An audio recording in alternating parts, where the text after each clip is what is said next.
Հարևն արդեն մոտեցել էր մայրամուտին, Թաշտում միամեղ լրություն էր տիրում, ու միայն վերքերը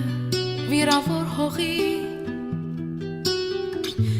հուշում էին, որ դեռ պատերազմ է գնում,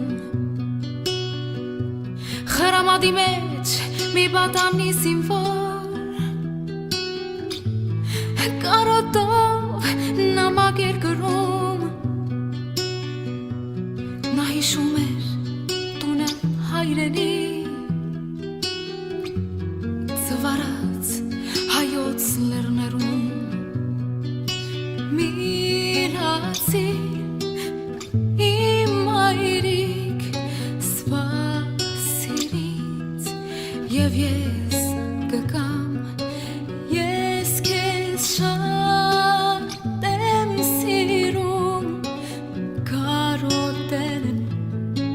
իմ մայրիկ, ես հիշում եմ խոսքերը քո, սիրել հողը մեր հայրենի, ես հիշում եմ հարցունքները քո, երբ պատմում էիր չարթերի մասին,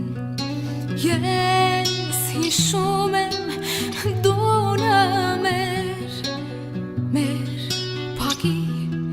փարտին ծերացած, ես հիշում եմ խոխոչն արվագի ու մանկական խաղերը սանցած, ու լսվեց հրաման մի որոթը խրտած, ցաներ արգերի տակ հողը տնքած,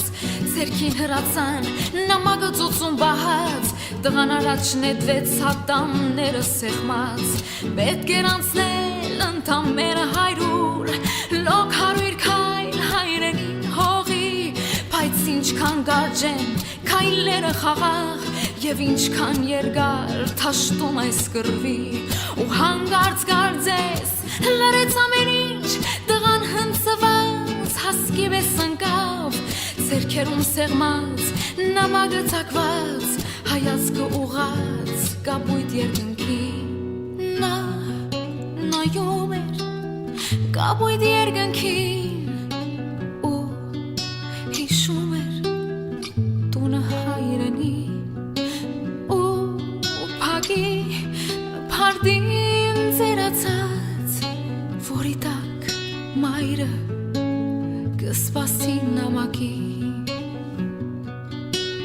հարևն արդեն մոտեցել էր մայրամուտին, հրեդանու ձայնը լսվում էր հեռվում, ու միայն մահամերձ ընկած հայորդին,